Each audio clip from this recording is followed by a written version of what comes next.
it gives us the option to exit.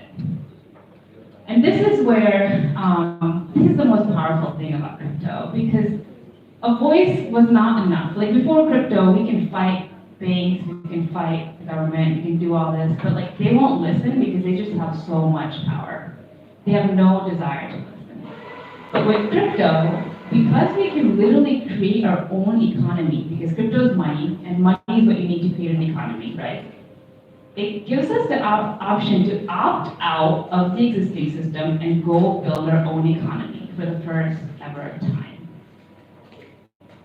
And that option to exit is fundamentally what we need to like create the counterbalance that we need to say, look, hey government, hey banks, you can keep doing this, but we have this other option. So unless you change and improve how your systems work, we might choose to get up and leave and create our own system. And that gives you a lot of power, and that's powerful. So really, to me at least, this is what crypto means. Like it gives you the option to exit. And you don't have to exit if you want. If you think the current financial system is great for you and you have no problems with it, you can choose to stay in it. But the option to exit is really, really important to preserve like human rights, basically. And I kind of talked about that. Next slide. And the other big point I want to make is exit amplifies voice. So, like I said, right, voice is important. Like if there's a new regulatory policy that gets created, the government likes to make us feel like we have the option to voice our opinion by giving us the option to vote on these new policies. But voice is typically, just having voice is not enough because they still have a lot of power. And what exit does is basically, exit amplifies voice. So now that we also have the option to exit, they take our voice more seriously. And so, going back to that seesaw, we have checks and balances now. Now we're kind of playing footsies with each other, and we can actually listen to each other. And we don't have to be super controlled by the government, the banks, and other institutions.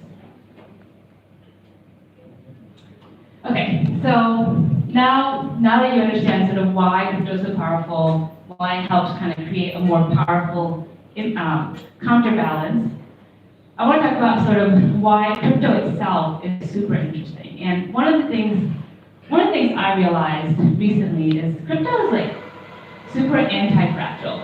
And the reason it's anti-fragile is because not only does it allow us to exit the current system, but, next slide, but it allows us to exit, like, even within crypto, you can exit crypto systems and enter a new one. And what I mean by that is, as you know, crypto blockchains can fork, right? If you don't like the rules of one blockchain, you can fork it and go to another blockchain. So in that way, like, not only can you exit the current financial system, but you can exit Bitcoin and create your own economy if you want. And the ability to fork and keep like creating like sub-economies is what makes it super anti-fragile, because if any system sucks, every person has the option to exit and create their own system. That means the original system has an incentive to do good by the people that it's serving. Because you always have an option to exit and create your own system into infinity. And so that's why, people who didn't like Bitcoin exited and created Ethereum. People who don't like Ethereum exited and created like another version of Ethereum maybe, or EOS, or all these other sub-blockchains because they didn't like the bigger system. And so that ability to exit makes crypto super anti-fragile. And it keeps the checks and balances in place.